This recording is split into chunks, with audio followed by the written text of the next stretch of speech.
Lahat po ng binibintang nila, natapos na ho noong 2020 pa, naging kaso ko na ho lahat yan.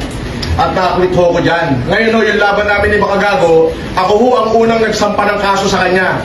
7 for unjust fixation of the revised penal code in relation to Section 6 of Republic Act number 10175 or the Cybercrime Prevention Act of 2012. The warrant of arrest was issued by Honorable Leilani Marie. Oo, ako unang nagsampa, ako unang nawaran.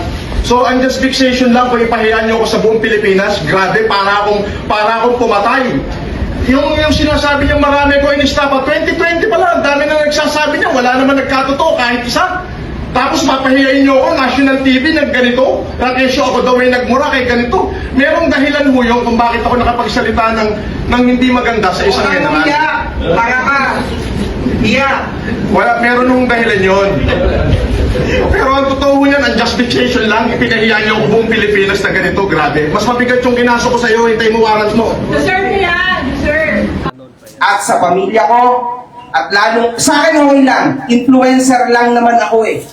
Okay lang ako, influencer versus influencer, pero sa asawa ko at nanay ko, hindi. Di ba? Norman? Di ba?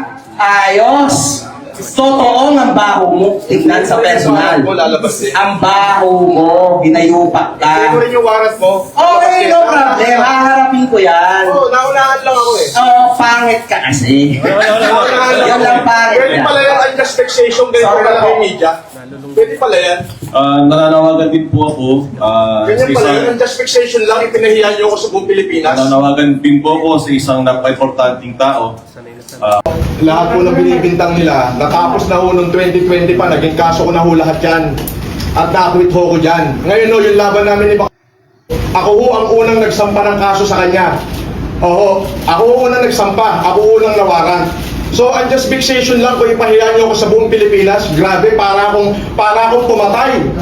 Yung sinasabi niya marami ko inistapa, 2020 pa lang, dami na nagsasabi niya, wala naman nagkatotoo kahit isa. Tapos papahiyain niyo ako, national TV, nagganito, rakesyo ako daw ay nagmura kay ganito. Merong dahilan mo yun kung bakit ako nakapagsalita ng hindi maganda sa isang Huwag kang umiyak! Iyak! Wala, meron akong dahilan yun.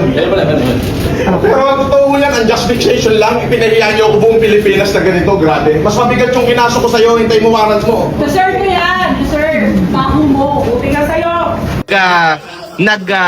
Nagkaso ng una sa akin.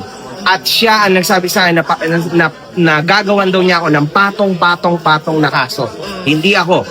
Pero later on, lumawak na lang na lumawak, humaba na humaba, kasi naging laban na rin pa para sa mga OFW. That's it, guys. Yan ang totoo dyan. Yan yung tunay na story.